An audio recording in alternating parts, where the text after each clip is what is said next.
அனைத்து மாணவர்களுக்கும் வணக்கம். நாம் வந்து இதோட 11th standard maths public exam original question பேப்பருக்கான ஆன்சர்ஸ்க்கு பார்க்க போகிறோம். என்கிட்ட இருக்கிறது வந்து ஏ டைப்பு. உங்கள்கிட்ட வந்து பி டைப் இருந்துச்சு அப்படின்னா கொஸ்டினை ரீட் பண்ணிவிட்டு நீங்கள் வந்து ஆன்சர்ஸ் வந்து நோட் பண்ணி வச்சிங்க.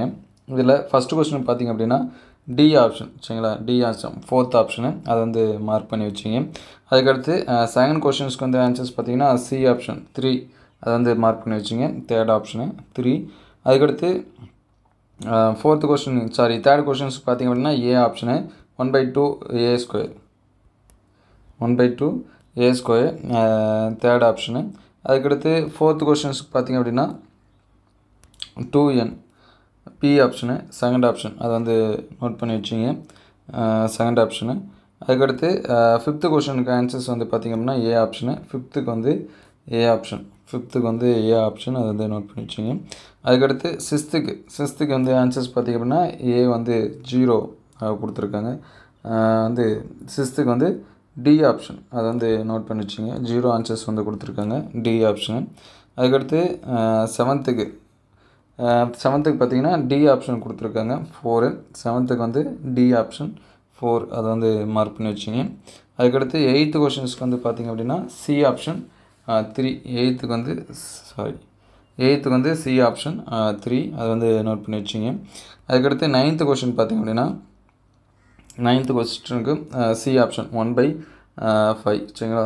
நைன்த்துக்கு வந்து சி ஆப்ஷன் 1/5. அதுக்கடுத்து டென்த்துக்கு ஆன்சர்ஸ் வந்து பார்த்திங்க அப்படின்னா ஏ ஆப்ஷன் 26 அதை வந்து மார்க் பண்ணி வச்சிங்க, ஏக்கு வந்து 26. அதுக்கடுத்து 11க்கு ஆன்சர்ஸ் பார்த்திங்கன்னா சி கொடுத்துருக்காங்க 10, சரிங்களா? 11க்கு வந்து 10.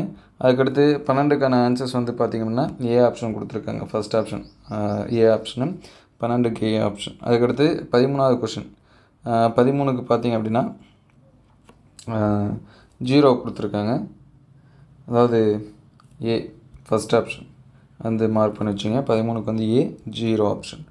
அதுக்கடுத்து 14க்கு வந்து சி ஆப்ஷன் கொடுத்துருக்காங்க, 14க்கு சி ஆப்ஷன் அதை வந்து நோட் பண்ணி வச்சிங்க. அதுக்கடுத்து 15வது கொஸ்டின் 15க்கு பார்த்திங்க அப்படின்னா டி 18, சரிங்களா? 15வது கொஸ்டினுக்கு வந்து டி ஆப்ஷன். அதுக்கடுத்து 16க்கு பார்த்திங்க அப்படின்னா டி ஆப்ஷன், 16க்கும் டி ஆப்ஷனை மார்க் பண்ணி வச்சிங்க. அதுக்கடுத்து 17 கொஸ்டின் நம்பர் 17க்கு பார்த்திங்க அப்படின்னா பி ஆப்ஷன் கொடுத்துருக்காங்க, அது எல்லாமே மார்க் பண்ணி வச்சிங்க. அதுக்கடுத்து கொஸ்டின் நம்பர் 18க்கு பார்த்திங்கன்னா டி ஆப்ஷன் அதை வந்து மார்க் பண்ணி வச்சிங்க. அதுக்கடுத்து கொஸ்டின் நம்பர் 19க்கு பார்த்திங்கன்னா சி ஆப்ஷன் கொடுத்துருக்காங்க, கொஸ்டின் நம்பர் 19க்கு சி ஆப்ஷனு. அதுக்கடுத்து கொஸ்டின் நம்பர் 20 லாஸ்ட் கொஸ்டின் பார்த்திங்க அப்படின்னா டி ஆப்ஷன் கொடுத்துருக்காங்க, இதெல்லாமே மார்க் பண்ணி வச்சிங்க. கொஸ்டின் வந்து உங்களுக்கு எந்தளவுக்கு இருந்துச்சு அப்படின்னு சொல்லிட்டு கமெண்ட் பண்ணுங்கள். ஈஸியாக இருந்துச்சா அல்லது வந்து டஃப்பாக இருந்துச்சா அப்படிங்கிறது. அடுத்தடுத்த வீடியோவில் என்ன மாதிரியான வீடியோஸ் வந்து அப்லோட் பண்ணலாம் அப்படிங்கிறதையும் கமெண்ட் பண்ணுங்கள். 12th ஸ்டாண்டர்டுக்கு எல்லாமே நம்ம வந்து அப்லோட் பண்ணலாமா அப்படின்னு சொல்லிட்டு கமெண்ட் பண்ணுங்கள். அப்படி அப்லோட் பண்ணுறோமா தான் என்ன சப்ஜெக்ட் வந்து அப்லோட் பண்ணலாம் அப்படின்னு சொல்லிட்டு ஸ்டார்டிங்லேருந்து சொன்னீங்கன்னா நம்ம ப்ரீவியஸாக முன்கூட்டியே அதற்கான வீடியோஸ் இது எல்லாமே நம்ம அப்லோட் பண்ணோம். தேங்க்யூ ஃபார் வாட்சிங்.